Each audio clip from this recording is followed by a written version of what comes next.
Hey everybody, this is Tomo42 and this is another video on how to use the Coin Compendium. This particular one is going to be about uploading images to the Coin Compendium for particular specimens. So here I'm looking at CC2942. It's a 15-gram silver lunar rooster, and as it so happens, I was on the China Coin forum, CCF, and Newman posted a couple photos of coins that he had, and this one right here is actually this specimen, CC2942. And he's given permission in the Have You Ever Posted Photos thread to use these on the Coin Compendium. So we're going to use this photo as an example. So let's say I want to take this photo and make it appear on this page. So I downloaded the photo. I went down to the link here, and I just clicked, save link as, and I saved it in a folder here, and I just for convenience called it cc2942.jpg, just so I can keep things straight. So before you upload any photos, what you want to do is you want to strip all the geotagging information from it. So this happens a lot with smartphones or even some of the newer cameras. They'll actually attach information to the file where it has latitude and longitude of wherever this photo was taken. And a lot of times you probably don't want people to have that information. So there are all kinds of programs that do this. There are online utilities, but most of them are limited as far as how big a photo you can upload. There are also programs like jStrip, and that's the one I use.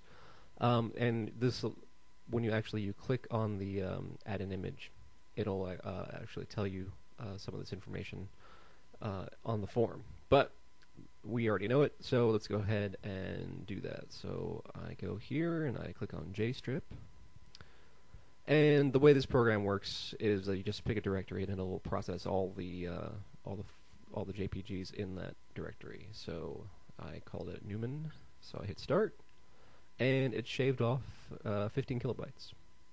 And obviously that's not much, but it's just a bunch of text information. Okay.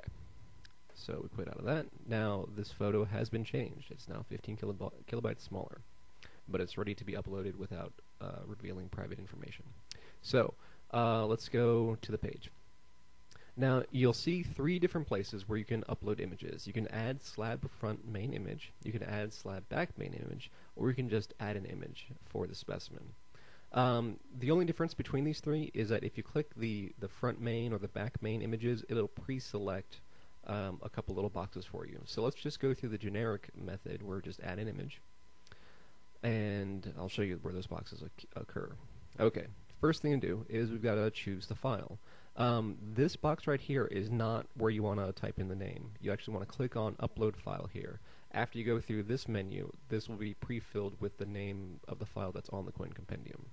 So we click upload file, you get this little menu, and you can choose a URL that's publicly available, or you can choose a file from your computer. So this one's on my computer, so we'll just do that. So I select the file, and I personally find it much easier to actually name the files with the specimen numbers. That way, if you got a bunch of them, you don't have to worry about keeping track of which is which. So yeah, we choose the file, it's there. The destination file name has the same ending, that's something you want to check, and then click upload file. And depending on the size and depending on your connection, it'll take a little while. This one's cruising along pretty quickly, and then once it finishes uploading, this menu will disappear and we'll be back to the menu that we were on. So we're at 90%, and done. Okay, so now this is the file name as it appears on the Coin Compendium. Don't touch this ever again. Alright, now this set of boxes is what is the photo of? Is it of a sighting? Is it of a specimen? Is it of a type? Now if we came to this through the specimen menu, this will already be filled in. If we came to this through a sighting menu, this will already be filled in. If it came to it through a type menu, this will already be filled in. So typically you don't have to touch this at all. Now facts about this image. What is it an image of? Now, these are the boxes that I was talking about that we can be pre-filled if you go those front main or back main image.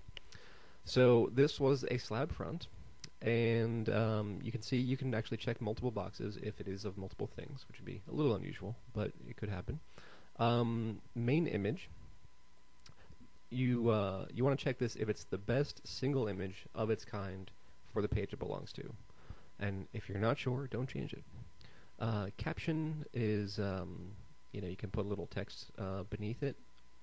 And then an optional thing you can do is on the introduction, you have space to write in anything that you want about the image. Now, one of the things we like to do is cite where this image came from. So here, I've already written that up. I'm just going to paste that here.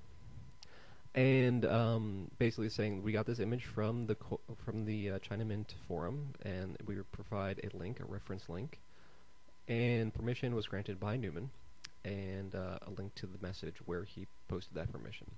So just so everybody's clear, we're saying where we got this from and who granted permission to do it, and then we click Save Page.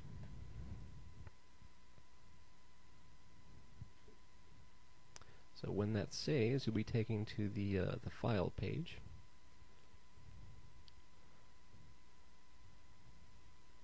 And it'll take a few seconds to save all the information for you. Okay, so here we go. This is the photo. And we can put annotations on the image right here where we draw those little boxes and put in little text, which is really useful for highlighting differences and varieties and whatnot. Let's just check to make sure everything's correct. It is a 15-gram silver lunar rooster. It does belong to specimen 2942. It is an image of the slab front, and in this case I did select it to be the main image because it's so far the only image. And here's the citation. Here's how that appears. These links go to those pages where we got permission and where the photo was posted. Okay. So under file history, if you upload multiple versions, they'll all be stored here, and you can see the evolution, and here are the references. And now let's go back to the specimen page to make sure it shows up correctly. And there it is. Now if you clicked on this, you go back to the page we were just on, and under the image gallery you can see that shows up. So only the main front slab and the main back slab images will show up here. Everything else will show up under the image galleries. So I hope this helps. If you have any questions, you're always free to email me on the Live Business Chat forum, livebusinesschat.com, or you can find me often in the Coin Chat Now chat room. So talk to you later.